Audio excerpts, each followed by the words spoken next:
morning everyone. I am again here with a new chapter of your English supplementary book An Alien Hand. Fifth chapter Golu grows a nose. तो ये एक गोलू बच्चा है हाथी का, उसकी ये कहानी है। तो आइए हम पढ़ते हैं। बहुत समय पहले हाथियों की सूंड नहीं होती थी। एक शिशु हाथी था जिसका नाम गोलू था। उसके भी कोई सूंड नहीं थी। उसके केवल एक बाहर निकलती हुई बड़ी नाक थी जो एक छोटे से जूते जैसी छोटी थी। गोलू सवाल बहुत करता था। उसने शुतुरमुर्ग से पूछा, तुम दूसरे जानवरों की तरह कभी उड़ते क्यों नहीं हो? उसने अपने अत्यंत विशाल अंकल दर्राई घोड़े से पूछा, तुम्हारी आंखें सदा इतनी लाल क्यों रहती हैं? गोलू के अंकलों ने उसके प्रश्न के उत्तर नहीं दिए। उनके विचार में सवाल बहुत कठिन थे। एक दिन गोलू किसी मैना से मिला। उसने उससे पूछा, मगरमच्छ भोजन में क्या खाता है?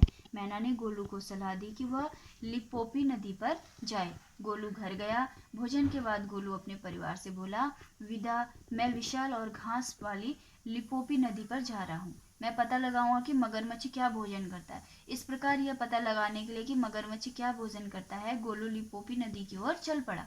रास्ते में गोलू एक अजगर से मिला।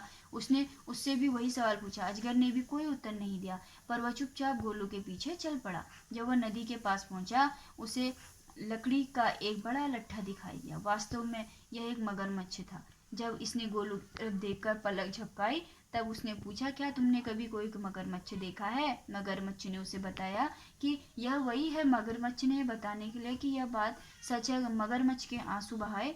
गोलू डर गया। फिर भी उसने मगरमच्छ से पूछा कि वह भोजन में क्या खाता है। मगरमच्छ बोला, छोटू मेरे पास आओ और मैं तुम्हें धीरे से जवाब दूंगा। उसने ऐसा इसलिए कहा क्योंकि वह गोलू को खाना चाहता था।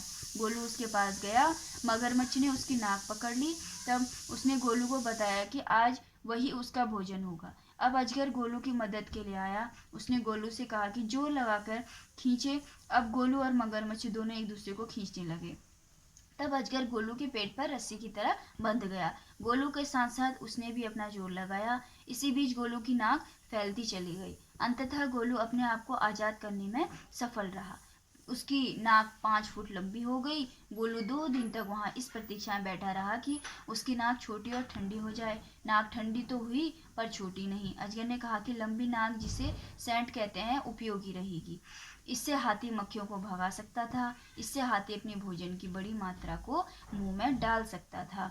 गर्मी में सूंड जो अपने ऊपर कीचड़ या पानी डालने में हाथी की सहायता करता है। गोलू ने अजगर को धन्यवाद दिया और घर वापस चला गया। तो इस प्रकार ये कहानी समाप्त हुई।